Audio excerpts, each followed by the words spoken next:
আসসালামু আলাইকুম, welcome to Rafans cake and Afroza Begum blog. আজকে আমি আপনাদের কাছে একটি শির খুরমার রেসিপি নিয়ে হাজির হয়েছি।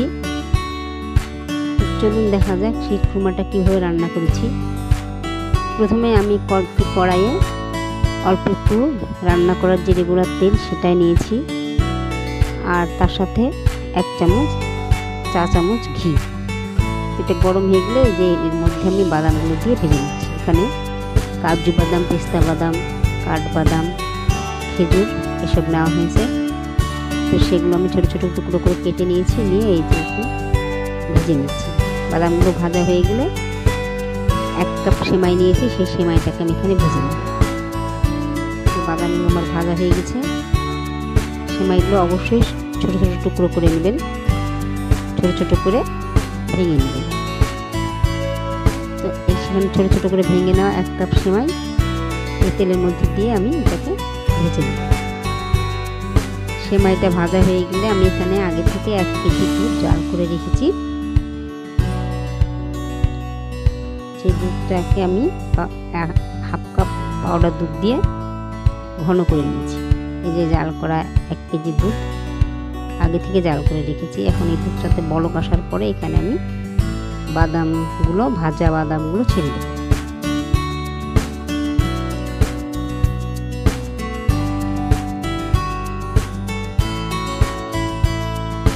দুধে বলক চলে আসছে, এখানে ভাজা বাদামগুলো ছেড়ে দিলাম।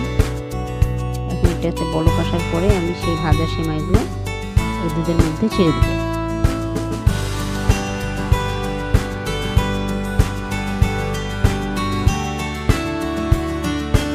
বলক চলে আসছে যে ভাজা সেমাইগুলো দুধের মধ্যে দিয়ে দিলাম। এখন সেমাইটা সিদ্ধ হয়ে যাওয়ার পরে এখানে আমি কনডেন্স মিল্ক দিই।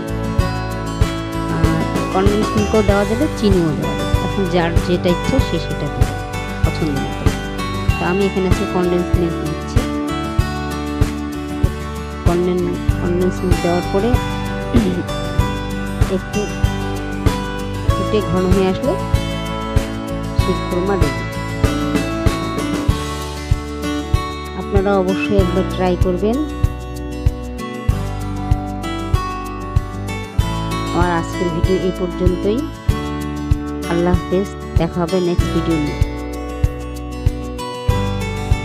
আমার এই যে শির খুরমা রেডি, ফুটে গেছে। এটাকে একটু পাতলা থাকতে নামিয়ে নিতে হবে, নামানোর পর ঠান্ডা হওয়ার পর এটা আরও বেশি ঘন হয়ে যাবে।